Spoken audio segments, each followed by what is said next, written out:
Hey, it's Dave. Welcome back to my channel. Today we're going to be talking about Frank Zappa.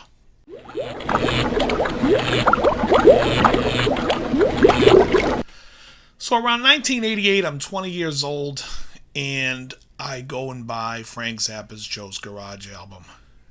And all I can say is, wow. I was actually blown away by a lot of the musicianship, the actual recording, of course, the drumming. There's just so many great things about that record, which oddly enough I didn't expect years down the road that I'd actually be working with Vinnie Colaiuta or Warren Cucurullo, or knowing many of the guys that played on his records throughout the years. But I was really blown away by just the sheer cleverness of it. Now, I have to say, as much as Frank was a big influence on me, I don't love everything he's done. Much like Hendrix, I find that some of the stuff is just either too out there for me, and some of it I just didn't connect with. But the albums that I did connect with, I really connected with. So, you have Joe's Garage, which I think is fantastic. I think all three acts, it's like a 3-record set. And it's great. When I worked with Vinny, we were talking about that album, and he was telling me that initially it was meant to be a single album. And Frank would come in and write out some stuff and play something, and he'd be like, well, I'll be back. And he would come back, and then he had 2 albums worth of stuff, and then eventually he had 3 albums worth of stuff. But I guess he would keep coming back and coming up with ideas that he really loved that band that he had with it on that record, that it was inspiring him to write more and more. The album that I got soon after that was a record called Apostrophe and Overnight Sensation. Those 2 albums came on a Ryko disc CD. Ryko disc was the company that re-released the Frank Zappa stuff on CD. And that was the next record that I got. And again, I was not let down. I thought those 2 records were fantastic. Just some of the stuff on Apostrophe. Well, actually on both records. I just thought it was very clever. And obviously the big hit was Cosmic Debris that everybody knew. And, there's so much stuff that I love by him. I love his guitar playing on, inside some of these things. He was very big on improv, so you never really got, like you would see the live performances. And it was, just kind of what I did in the beginning video here, was sort of pay respect to that. Was Frank would have the theme and play the main theme, but he would basically just keep improvising over his and coming up with, over his own composition and coming up with new things. And I think it's called Black Napkins on the Zoota Lores album. So great. Shake Your Booty is a great album. With Terry Bozzio on drums. Oh, it's just awesome. And I'm trying to think of the guitar player's name on City of Tiny Lights, the King Crimson guy, Adrian Belew. Awesome. Just great. Those records are so awesome. Hot Rats was a great record that I connected with. I really liked the very first album. I think it's the Mothers of Invention album with Susie Cream Cheese and who are the Thought Police. I'm not, when I do these videos, I'm not looking up these. I just do it off the top of my head, like I'm having a conversation, because that's really when I watch these videos. What I want to have is a conversation with these people, even though I'm not really saying anything. I'm listening. So I'm really just talking off the top of my head as to what I really dug. The Grand Wazoo is probably one of my all-time favorite records. There's so much great stuff. And in a video I did about David Gilmour, you can really hear the inspiration to the guitar solo to Money if you listen to the song The Grand Wazoo in the solo section. I think it's like 2 minutes into the song, and then it's like exact. There's just so many great One Size Fits All's great. I mean, there's so many great records by him. Again, and I do blame the stuff that I'm not crazy about. I never really gave a lot of time to. I'm always on the hunt for new music, and so when I went through my Zappa phase, I mean, I probably got into like 10 or 12 albums by him that I really liked. I really liked the Mothers Meets the Mothers of Prevention. I liked You Are What You Is, Tinseltown Rebellion, Man from Utopia. I love The Dangerous Kitchen. To me, The Dangerous Kitchen is like Frank's whole career in one song. You know, it's like, it's the dangerous kitchen, anything could happen. You know, that and the stuff and the strainer's got a mind of its own. You know, it's like, it's all his melodic craziness that you even see like Steve Vai on his first solo record and a little bit into Passion and Warfare, but the stuff that Steve Vai copped from Frank, which was some of that, the zaniness of the bow da blah, blah, you know, that really funny melodic lines that he used to come up with. You know, I can't say like, you know, when we talk about guitar players, you know, a lot of people will sit there and go, well, he's sloppy and he's that and he's this. And, you know, Frank's definitely no different than anybody else. You know, he definitely, I mean, he's not technically as competent as his kid Dweezil. In fact, there's a Dweezil album called Confessions, which I think is probably one of the best shred guitar records to have.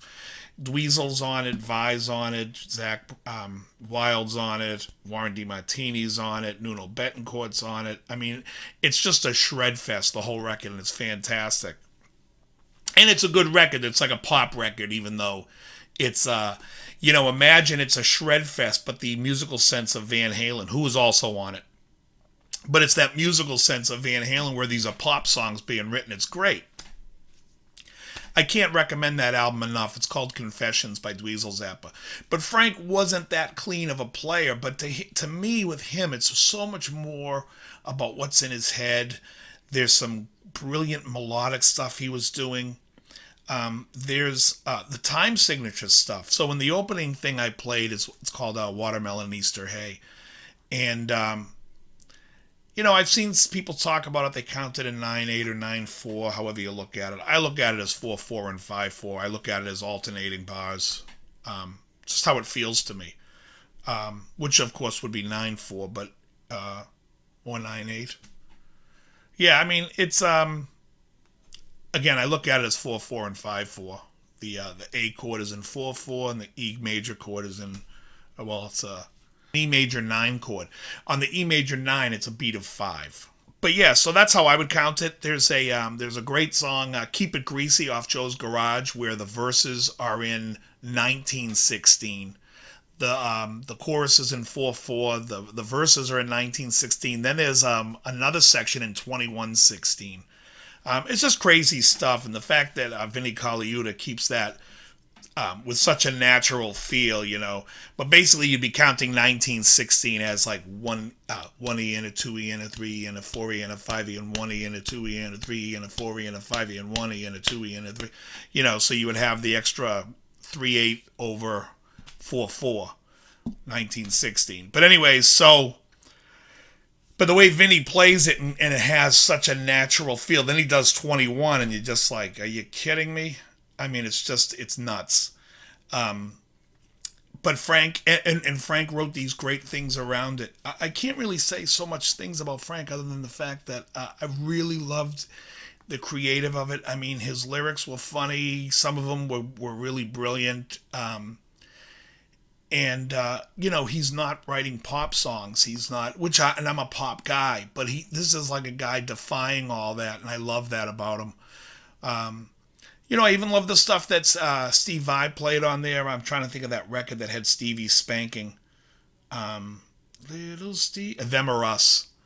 Just all, I mean, everything he's done. I like Ike Willis's voice on some of those songs. If you're not a huge Frank fan or haven't really been turned on to him, I would suggest if you're going on a long drive, throw on Joe's Garage. Chic Your Booty's a great one. What's that album?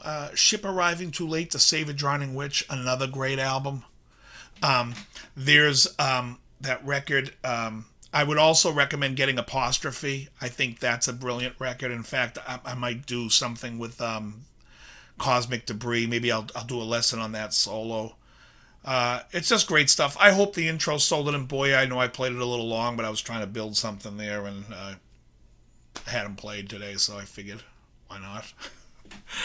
But yeah, so Frank to me, he wrote a great book called The Real Frank Zappa Book, and if you don't know much about his life or anything, I really recommend that book. It answers a lot of great questions, and it's just a great book in general. Again, though, if I was starting you off and you were, if you like the sound of the old Frank, I would recommend either Hot Rats, The Grand Wazoo, or Apostrophe. And when I call that old, I mean like the early 70s before 76. And then after 76, I would say Joe's Garage is great. Zoot Allures is a great record, a real short. If you don't want to go into a 3 album set like Joe's Garage, Zoot Allures is great. Chic Your Booty, I think, might have been a double album. City of Tiny Lights. And there's a lot of great songs on that record, too. But yeah, I mean, there's a lot of, and then there's the stuff that people like, Titties and Beer and all that other stuff, his corny stuff. And even in his corny stuff, it's still somewhat entertaining. But I mean, there's some real brilliant stuff going on there. The guy was, really out there and ahead of the curve in many ways. In fact, there's a great album called Meets the Mothers of Prevention.